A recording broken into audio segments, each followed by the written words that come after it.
Ada satu hal yang terlewatkan ketika saya menyampaikan bahwa 3 hal yang harus diperhatikan ketika seorang karyawan mau mencoba mengambil hutang. Kemarin saya sampaikan adalah terkait dosa, yang kedua adalah perusahaan pailit atau bangkrut, yang ketiga adalah ketika kita meninggal dalam kondisi berhutang, kasihan ahli waris kita. Satu yang ketinggalan adalah kita tidak ada jaminan akan aman bekerja di sebuah perusahaan. Maksudnya apa? Walaupun itu karyawan tetap, apalagi kontrak ya, PKWT, PKWTT, bahwa tidak ada jaminan kita bekerja aman di sebuah perusahaan. Bayangin ketika kita melakukan kesalahan yang sebagaimana di aturan perusahaan itu kita harus di PHK. Atau kita sebagai seorang karyawan sakit sehingga kita tidak bisa melakukan pekerjaan tersebut karena kondisi kesehatan kita. Itu yang harus kita pikirkan, karena kadang kesalahan saya dulu pribadi adalah saya udah karyawan tetap, jadi saya berani berhutang karena ketika saya di PHK saya punya uang bla bla bla bla bla bla bla. Sebenarnya mungkin ada benarnya ya ketika kita berpikiran oh ada pesangon dan lain-lain. Tapi yang menjadi kendala adalah hutang itu seperti sesuatu yang bikin kita ketagihan, bikin kita kecanduan. Ketika kita berhutang mungkin 10% dari gaji, merasa mampu, nanti kita nambah lagi 20%, 30%, sampai mungkin hampir 100% dari gaji kita hanya untuk membayar hutang. Karena ketagihan terus ya kita merasa mampu. Dan yang saya bahas itu adalah, apa ada jaminan kita aman bekerja di sebuah perusahaan walaupun kita karyawan tetap? Nggak ada. Nggak ada sama sekali. Apalagi di kondisi sekarang ya, lebih banyak pencari kerja daripada lapangan kerjanya. Jadi sistemnya yang sepenangkapan saya, ketika kita udah nggak dibutuhkan, apalagi kita cerewet ya, banyak banyak komentar, banyak ini, banyak itu, ya masih banyak orang lain di luar sana yang bisa menggantikan posisi kita dan diem gitu loh. Dan kedua, ketika kita sakit ya, bayangin ketika kita sakit, nggak ada yang tahu, nggak ada yang berharap. Tapi ketika kita sakit beneran dan kita nggak bisa melanjutkan pekerjaan, udah kondisi sakit, kehilangan pekerjaan, dan mungkin nggak bisa kerja lagi karena sakitnya, tapi kita harus tetap membayar hutang.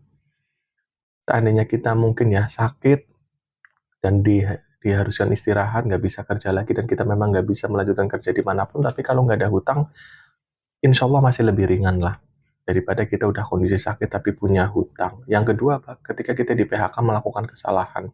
Karena setiap perusahaan pasti punya aturan.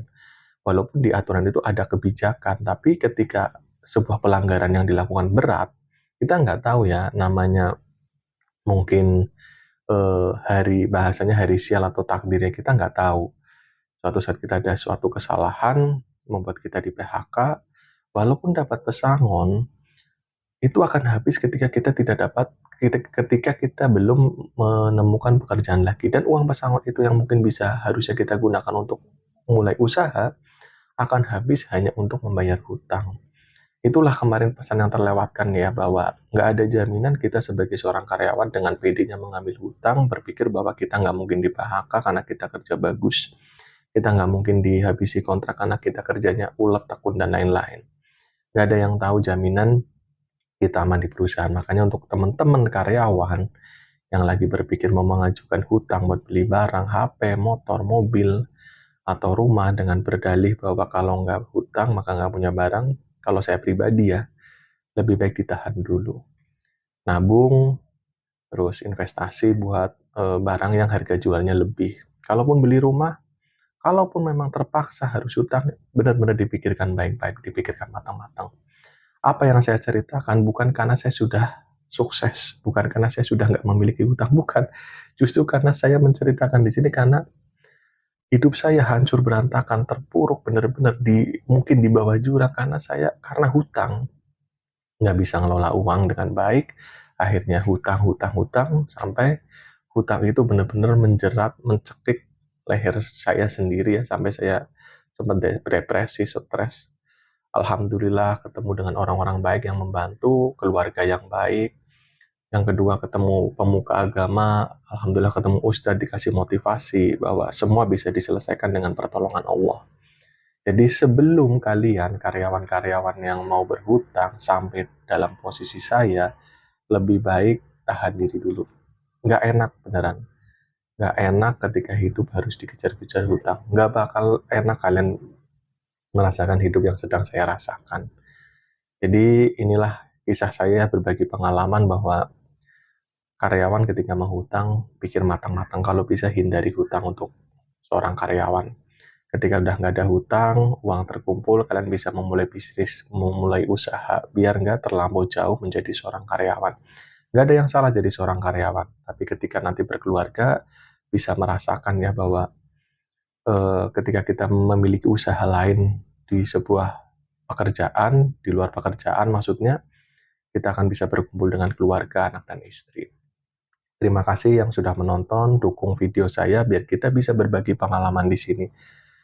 Siapa aja yang mungkin hidupnya udah hancur karena hutang, seorang karyawan ya, atau mungkin yang berhasil karena hutang, saya juga nggak tahu, silahkan di-share. Semoga video saya bermanfaat untuk saya pribadi dan kalian semua sebagai pengingat bahwa hutang itu benar-benar eh, menyengsarakan, apalagi khususnya sebagai seorang karyawan.